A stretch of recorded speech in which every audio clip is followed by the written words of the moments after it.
I believe I'm raising children whom I want them to survive in my absentia. So as much as I've said when I started talking to you, you can say losing their father changed the whole narrative on how I show up as a parent. We are trying to prevent and Mara, the main goal is we want to raise responsible boys and men. Stepping up, calling that child to order, even if it is not your child. We lack that. Once we lose them young, then it simply means we are going to deal with repairing all the people and old men that are bitter. We expect boys to become men, but we don't inject in them, infuse in them those things that will make them to become men.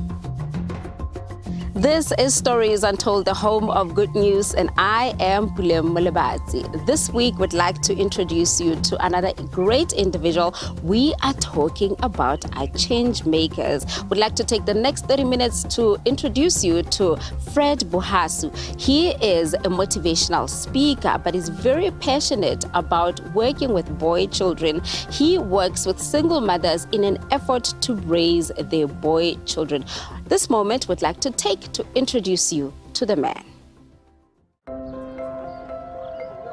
According to Statistics South Africa, fatherlessness is a common issue in some households in South Africa. Due to absent fathers, many single mothers tend to struggle to raise their boy child and to keep them out of trouble.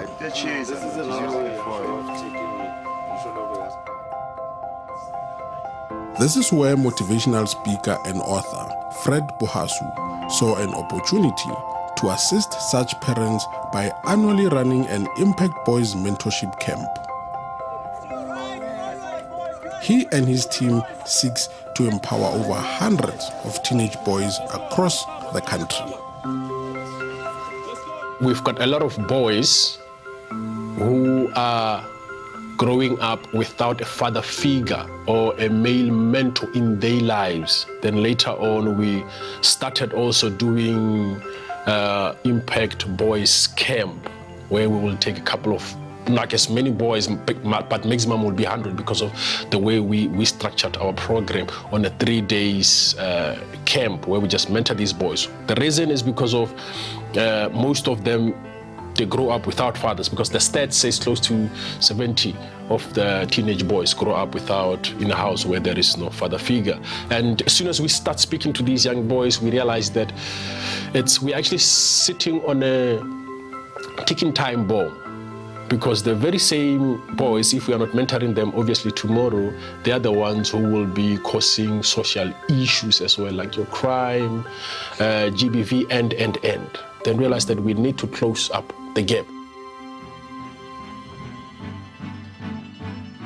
We have identified a gap, especially when coming to youth and fatherhood.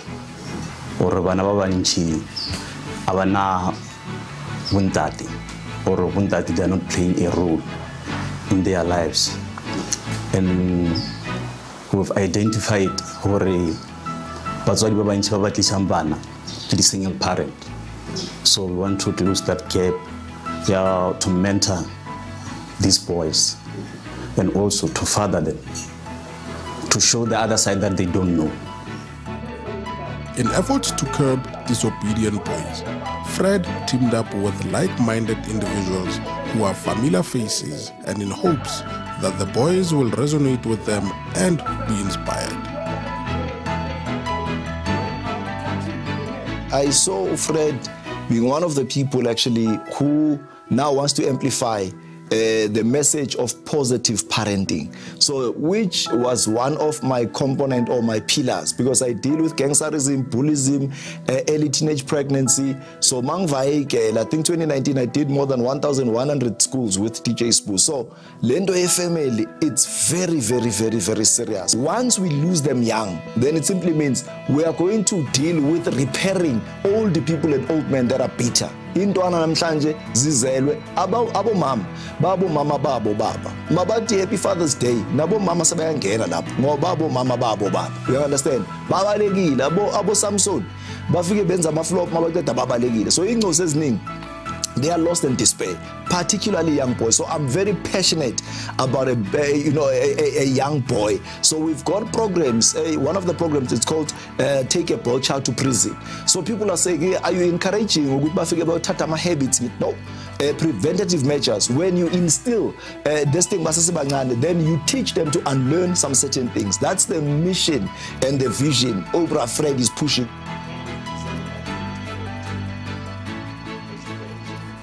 I read about the boys' camp. I saw the images. I saw them getting into the mud, getting dirty. I saw him talking to them with other speakers. And you see, I wrote that book, I'm a Man. And I've spoken to men primarily, but recently I spoke to young men and I said, boys to men. Boys to men. What does it take to take a boy child and raise him not to become a big boy, but to become a man?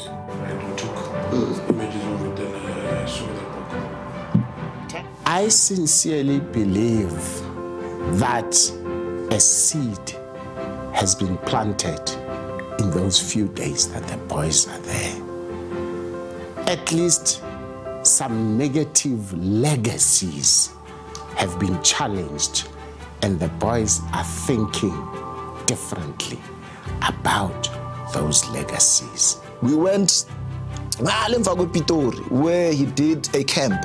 When I got there, over 100 young people under one roof. I was very excited because most of these young boys, they resonate and connect Utemba through TikTok and many other platforms, and Utemba as an anchor of a TV show, Utemba as someone who is pushing on the streets, and Utemba as a reformed, ex-criminal, and so he has done a lot of things. So Utemba, he has been, so as a has been than a never been. When about Bakongug receiver, easier or simple, then later on go light if you couldn't have a conversation.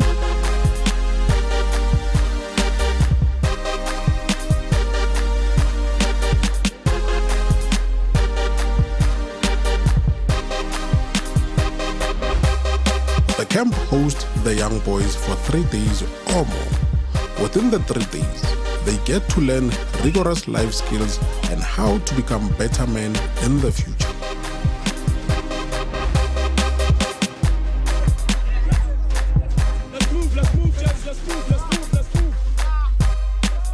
I would be lying if I say the 3 days completely changes these boys' lives. I would be lying. But then one thing for sure that I can say 100% guaranteed is that there is always an impact in each and every boy that attend any of our sessions. That one we've seen.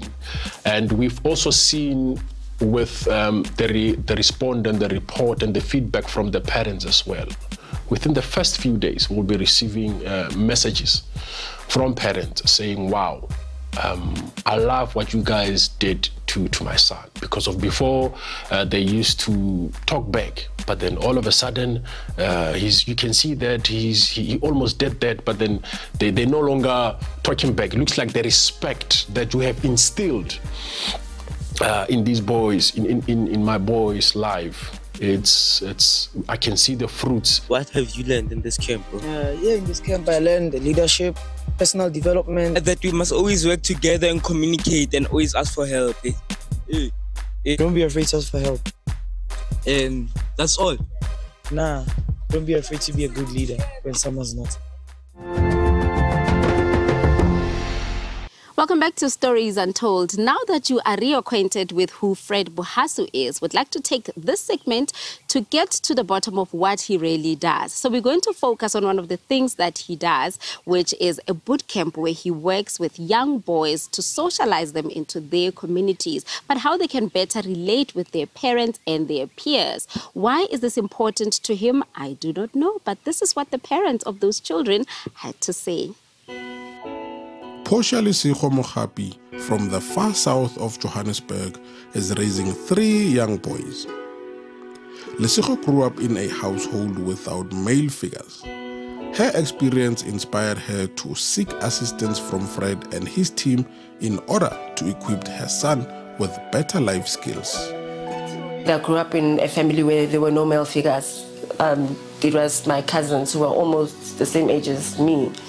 I've never closely experienced the drugs, the gangsterism, and all of that, but we know what is happening. And if you look at those homes, most of the time, there is no dad, there is no or father figure that one can look up to and say, my uncle or my dad, you know, it's always, you know, he's married somewhere else, or so it's important for a male child to have the males. It doesn't have to be their dad, it doesn't have to be, but just male figures.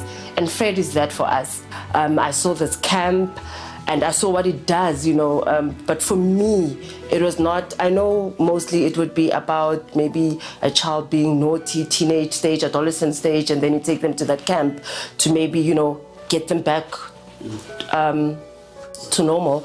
But with me, it wasn't that. It was for me to say, I'm building a leader.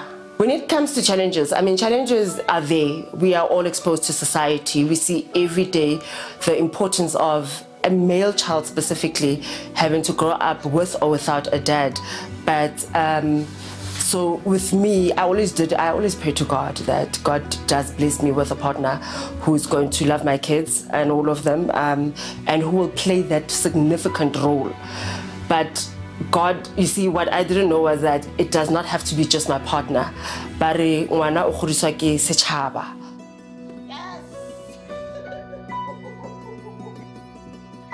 Life coach and social worker Thabiso Khatebe from Pretoria also saw a need to take her child to the camp, not because her son is rebellious, but to prevent further harm and to give him life skills that she can teach him.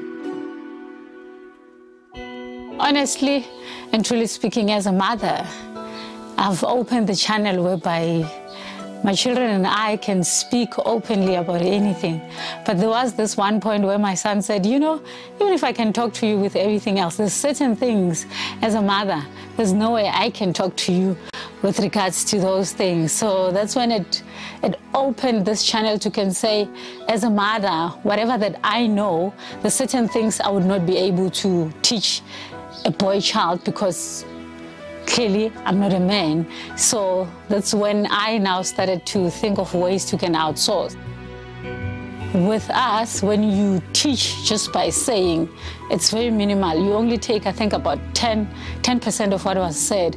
But when you involve a child, it's almost 60% of what was done. He's able to grab what was being taught. So it was the activities that were done and actually covering most aspects that which we struggled with as adults. So with me, I saw how he conducted the different aspects of life in just one camp. Well, our camp, it's not a secret. Right? It's not a secret. Everything's open. What we do is that parents sign up for these boys. So one of the questions there that we ask the parents is, what is it that you like? Because obviously it's the majority of the parents that are sending, because already they know that there is a problem that they are facing, or the challenge that they are facing with their sons. So one of the questions will be, why do you want to send this boy there? What do you want them to achieve and to learn? Then they will, all of them will give us the sense, so that at least we basically have, we'll print it out, we basically have a data of each and every one, that, okay, this one, the challenge is this one, that one, that one. But then obviously when we get to camp, then realize that, no, other issues is not really this, but then there are other underlying issues.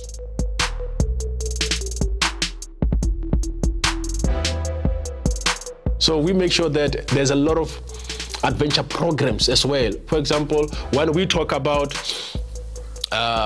we will tell them that as a man, you will have to be disciplined, you work hard, you go an extra mile. It's not going to be easy. Sometimes you have to work 3 jobs in order to provide, which we try to show them how difficult it is for their parents. I mean, they wake up in the early hours of the morning to provide for them. One day what we will do is that we will be able to, we can even wake them up at around, like, let's say 4 a.m. I mean, most of them, they only wake up at like 6, 7. We wake them up at like 4 a.m. or even 3 a.m. I saw a perfect gift for him just before he becomes a teenager. It was so that I can take him to an environment that which will enhance certain things that are hidden in him, because I know with experiences or exposure with our children, you are able to can get a sense of his personality comes up. So that's how I got to saying, the camp would be a perfect gift for him. For you to really make it in life, you need discipline, and a whole lot of it. And one thing I noticed in that camp is that they build a lot of discipline in terms of the time that they wake up, the time that they eat, no phones, the activities that are included there as well, and the way that they speak to them, you know, the motivation that they give them. We once ran a program where there were like 300 young people, so not only boys, but then mixed with the girls as well. The municipality, one of the municipalities said that we're giving you stoter young people, 300 of them. So you can imagine they went to schools, they took troublesome only pupils. They said there's 300 of them, you've got 5 days, it was 5 or 7 days, I can't remember. Can you please help us? Then we came with our team and it was tough. They would talk back. These were, yeah, it was that was the biggest challenge that we ever faced. But then later on, a couple of months later, these boys started sending us messages. We started these programs, we're doing this, we're doing that, and we were really encouraged. Welcome back to the show. This is the last leg of our program today, and we are still taking a journey with Fred Buhasu, who is a motivational speaker with many, many accolades. He does really incredible work. Some of the things you can find on his social media pages, but it's always important to spread the message and ensure that the messaging reach a wider audience. So he works with public figures to reiterate or spread the message that he would like young people to know of. Let's have a look.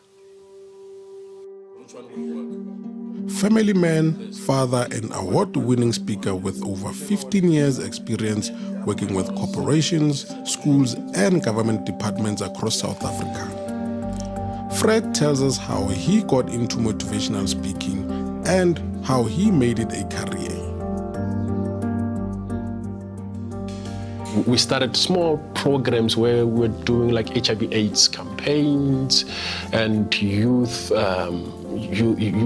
intervention programs, and only like because we started in our school, then from the school we went to, now we're doing the whole of Mamelodi now. Then from Mamelodi I was part of social development, then we were focusing on the whole of Tshwane. These are, we do intervention programs, the whole of Tshwane. Then from there, one of my colleagues who is now a member of parliament, even the one mentioned from which political party, but then he's member of parliament, almost 2 decades ago, he said, I wanted to start a movement. And I was looking for some funding. He said the only way that you can get sponsorship is that you need to register at the non-profit organization. This is around late 2005. Then I said, no, okay, it's fine. I registered the organization. And as they say, the rest is history. Then we did a lot of programs throughout the country. It's going to be like 1, 2, 3, 4, 5. 1, 2, 3, 4, 5. 1, 2, 3, 4. Not only does his passion lies within corporate walls and boot camps, he makes time to go across the country to also do school talks and motivations. Frederick Buhasu, I met him in 2002 in Pretoria. We had a group called SABC. We used to actually help young people, those who are interested in entrepreneurial development, to help them actually formalize their businesses. But we've also been doing school talks. At one point, we even had Susan from Movango would do talks in Bochum and Limpopo, would travel around Mpumalanga. So Frederick, the organization that we actually partnering with was Bunang Baswa. So the such initiatives are important because right now we are in a country where a lot of people have lost hope. So the initiatives bring back hope, but they also develop our young people. They also develop our communities to be better communities, and we thrive to raise and create new and a better generation for South Africa. I partnered with Fred because he's teachable. I'm not interested in a young man who thinks he's arrived and therefore doesn't have ears. But 2, he's passionate.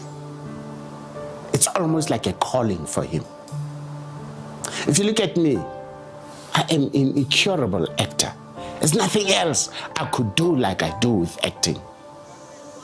Fred, team building and an investment in boys. That's what makes his heart to pump blood. That's it.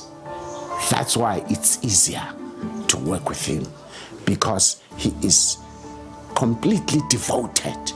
I so wish him well, and Ngatama sponsors, man, donors, partners could come, his way and make sure that at least they elevate him and or compliment him at least for him with asizakale to spread the word and the message. I wish they could penetrate to schools, not only open to, maybe it must be an extra activity that's being fed to the schools, meaning that maybe every quarter you would know that each and every school has got such activities.